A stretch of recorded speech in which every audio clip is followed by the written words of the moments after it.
Bapak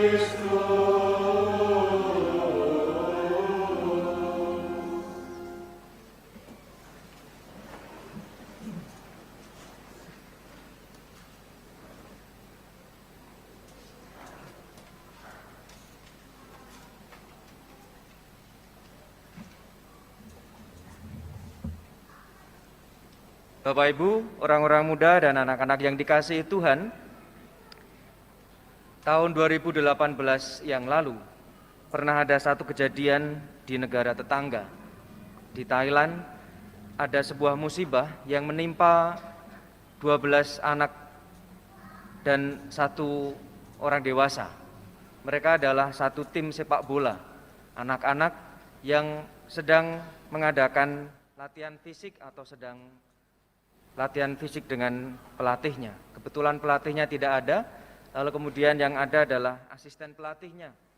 Maka asisten pelatihnya itu mengajak anak-anak itu berlari, menyusuri gua, sebuah gua yang ada di Thailand, dan kemudian mereka masuk ke dalam gua itu. Dan ternyata tidak mereka bayangkan, gua yang mereka masuki yang cukup dalam itu, ketika mereka sudah sampai di dalam, kemudian di luar gua hujan. Dan air menggenangi gua itu sehingga menutup pintu masuk gua itu. Tetapi mereka di dalam bisa naik ke bagian yang lebih tinggi dan mereka tidak tenggelam. Tetapi kemudian bencananya adalah mereka tidak bisa keluar dari gua itu. Karena hujan semakin deras dan air tetap menggenangi mulut gua itu. Ada dua hal yang menarik dari kejadian itu. Yang pertama yaitu bahwa ketika orang menemukan bahwa ada orang di dalam gua yang terjebak dan kemudian pemerintah Thailand mengalami kesulitan untuk bisa masuk dan menyelamatkan anak-anak itu, solidaritas negara-negara yang ada di sekitarnya sangat kelihatan. Banyak negara yang kemudian membantu, mengirimkan relawan-relawannya untuk bisa masuk karena harus menyelam dengan air yang pekat untuk sampai ke tempat anak-anak itu berada. Bahkan ada salah satu relawan yang akhirnya meninggal di dalam misi penyelamatan itu. Toleransi dan solidaritas dari negara-negara itu mengingatkan kita bahwa kita semua adalah keluarga manusia. Hal yang kedua yang menarik adalah bahwa ketika orang-orang di luar itu sibuk berusaha untuk menyelamatkan anak-anak yang ada di dalam, mereka yang di dalam gua, pelatih dan anak-anak itu tetap bisa tenang. Dan akhirnya mereka bisa selamat ketika akhirnya bisa diselamatkan oleh tim penyelamat itu. Yang menariknya adalah bahwa mereka selama di dalam kegelapan, makanan yang sangat terbatas, minuman yang juga mungkin harus minum dari air yang ada di situ, mereka bisa selamat. Karena apa? Karena mereka, anak-anak itu, meskipun tidak melihat secara muka dengan muka, antara yang satu dengan yang lain, mereka saling mendengarkan. Pertama-tama mendengarkan pelatihnya.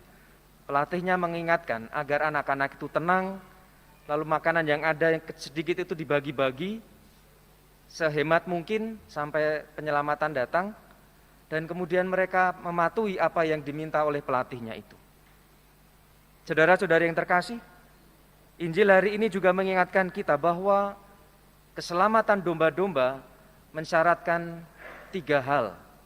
Yang pertama, Yesus tadi mengatakan, domba-domba mendengarkan, domba-domba mengenal gembalanya, dan domba-domba mengikuti gembalanya.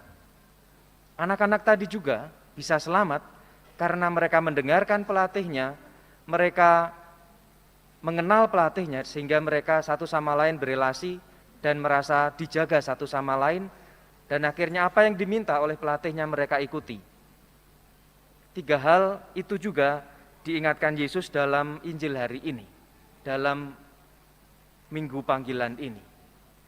Saudara-saudari yang terkasih, panggilan yang mengajak kita untuk mendengarkan satu sama lain, mengenal satu sama lain, mengikuti satu sama lain, hanya bisa kalau kita masing-masing mempunyai hati yang terbuka, hati yang senantiasa mau menerima satu sama lain. Dalam bacaan yang pertama, orang-orang Farisi, orang-orang Yahudi tidak mau mendengarkan pewartaan Paulus dan Barnabas karena hati mereka dipenuhi dengan iri hati dan kemarahan. Sehingga kabar baik yang diwartakan oleh Paulus dan Barnabas tidak bisa mereka terima karena hati mereka dipenuhi dengan iri hati dan kemarahan. Maka saudara-saudari yang terkasih, kita semua dalam minggu panggilan ini diingatkan bahwa panggilan mensyaratkan masing-masing mempunyai hati dan telinga yang senantiasa terbuka. Orang yang mau mendengarkan bukan hanya dengan 2 daun telinga, tetapi juga dengan hati, agar apa yang didengarkan itu sungguh-sungguh bisa masuk dalam kehidupan kita sehari-hari. Hari ini saudara-saudari yang terkasih, kita juga merayakan Minggu Panggilan. Panggilan secara khusus yang mau dirayakan hari ini adalah panggilan khusus, sebagaimana kita lihat dalam anak-anak ini yang menggunakan pakaian khas biarawan dan biarawati serta klerus.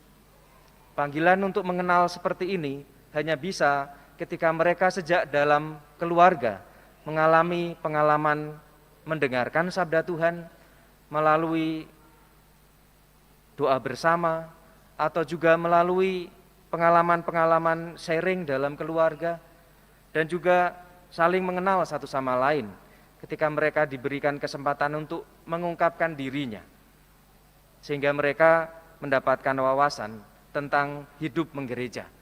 Dan akhirnya mereka bersama-sama dengan kita mengikuti Yesus yang menjadi gembala kita.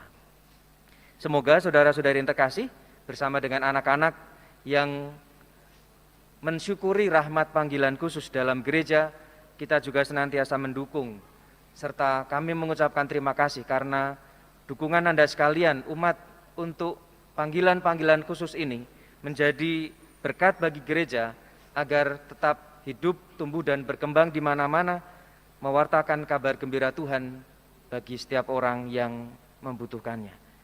Semoga saudara-saudari terkasih, kita diberi rahmat yang secukupnya agar benih-benih panggilan, baik panggilan khusus maupun panggilan hidup berkeluarga untuk menyucikan dunia, senantiasa boleh kita wujudkan dalam kehidupan kita sehari-hari. Kemuliaan kepada Bapa dan Putra dan Roh Kudus.